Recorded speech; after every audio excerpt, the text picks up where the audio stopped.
এই আয়াতে আল্লাহ বলে দিলেন যে আজকের এই মহান দিনে নবী, আমি যে হেদায়াত তোমার এবং তোমার উম্মতের জন্য পাঠানো শুরু করেছিলাম, আজকে এটাকে কামিল মোকাম্মেল করে দিলাম, পরিপূর্ণ করে দিলাম। সুবহানাল্লাহ। ও আতমামতু আলাইকুম নিয়ামতি, আর এই কোরআনের মধ্যেই আমার সমস্ত নিয়ামত আমি ভরে দিয়েছি। এখন শুধু খুঁজতে থাকো আর তুলতে থাকো এখান থেকে। ওয়ারাদিতু লাকুমুল ইসলাম দীনা, আর আমি মনোনীত করে নিলাম, বাছাই করে নিলাম, পছন্দ করে নিলাম ইসলামকে দিন হিসাবে।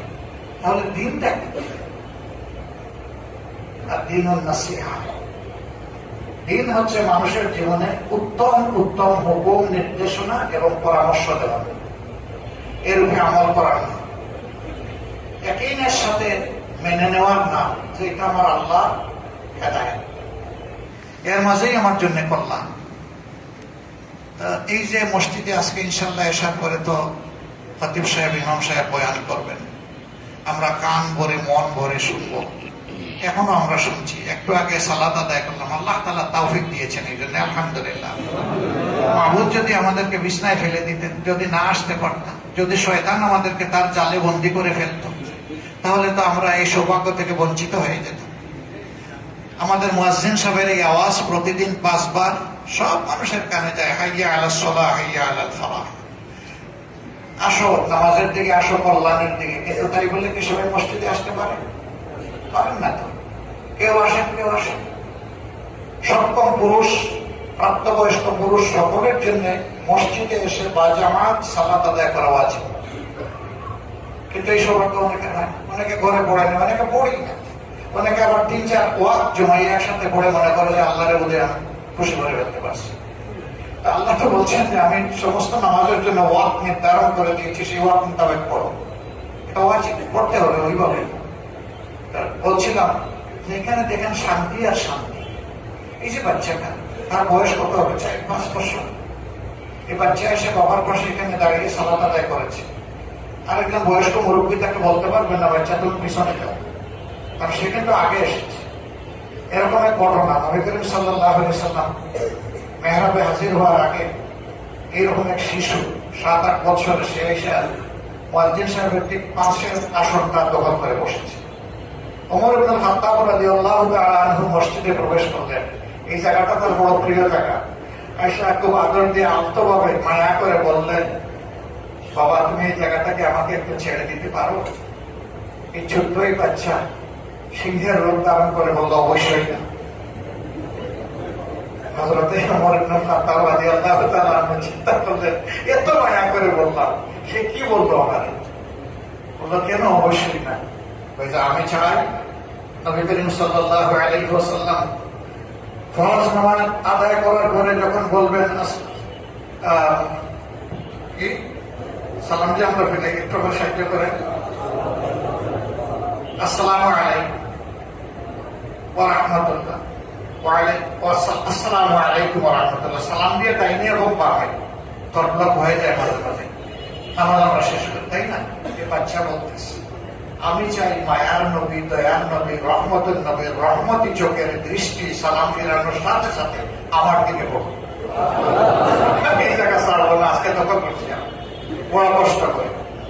হ্যাঁ, এরকম বাচ্চা হোক, আপনার অফিসের কর্মচারী হোক, সমাজের একজন সাধারণ মানুষ হোক, আপনি হয়তো বয়সে মুরব্বী, হয়তো সমাজে আপনার অবস্থান অনেক ঊর্ধ্বে, হয়তো আপনি বড় আলেমেদের, হয়তো আপনি শিক্ষার দিকে অনেক অগ্রসর, কিন্তু আপনি কাউকে এখানে দাঁড়াতে সরাতে পারবেন।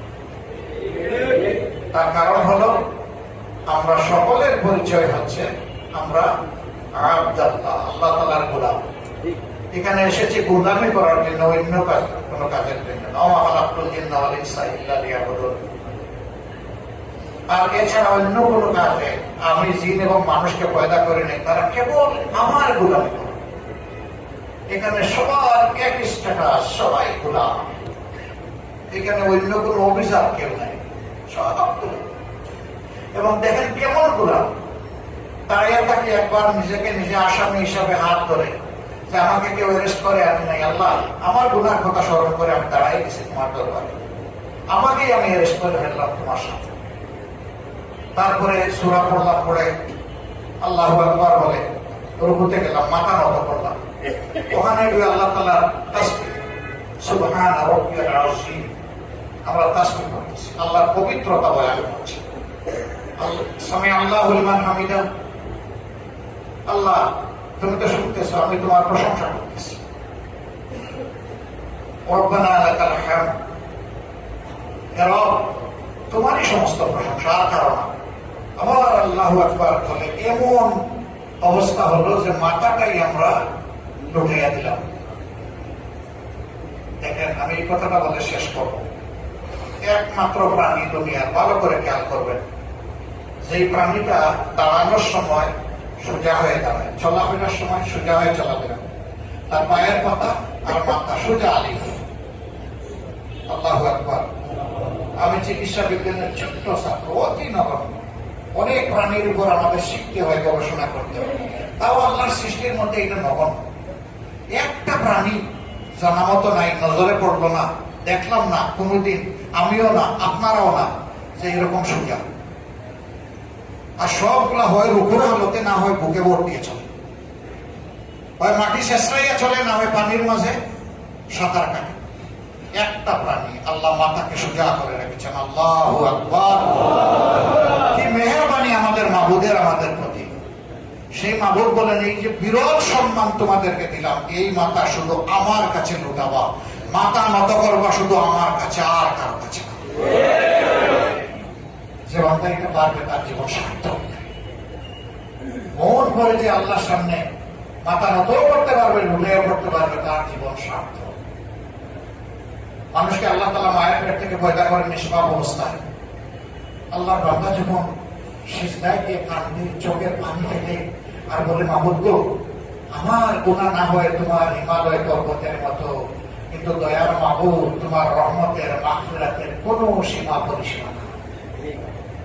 তুমি যেমন মায়ের পেট থেকে আমাকে নিষ্পাপ হিসাবে পয়দা করেছিলে, ও আল্লাহ আমি জানি না তো আমার জীবনে আরেকটা সিজদা আমি দিতে পারবো কিনা, এই সিজদা থেকে আমার মাথা উঠানোর আগে আল্লাহ তুমি আমাকে ক্ষমা করে দাও, আমাকে পরিষ্কার পরিচ্ছন্ন করে দাও। যদি বান্দা তার চোখের পানি দিয়ে দিল গলিয়ে আল্লাহর কাছে ডাকে, আপনি নিশ্চিত আপনার আল্লাহ আপনার ডাক কবুল করবেন। এটা আমার কথা নয় ভাই, এটা আমার আল্লাহর কথা। উদউনি আস্তাজিব লাকুম, আমাকে তোমরা ডাকো, অবশ্যই আমি জবাব দেব। আল্লাহ তার কোন বান্দার জবাব না দিয়ে ফিরাই দেন না, চুপ থাকে। হ্যাঁ, যারা যেটা পাওনা আল্লাহ থাকে। তো এই যে আল্লাহর হুকুম মানার কারণে আমরা যে গোলাম হয়ে গেলাম, এই গোলামিটা কি শুধু নামাজই চলবে? সমাজের অন্য জায়গায় গোলামি করা লাগবে না? গোলামি মানে কি আল্লাহর হুকুম মানা? আল্লাহর হুকুম মানা লাগবে না? আসুন আজকের এই মোবারক বরকতপূর্ণ রাত, এই বরকতপূর্ণ মাসে আমরা সিদ্ধান্ত নেব, বাকি দিন আল্লাহ যেন আমাদেরকে তার মকবুল গোলামি করার তাওফিক দান করেন সকল।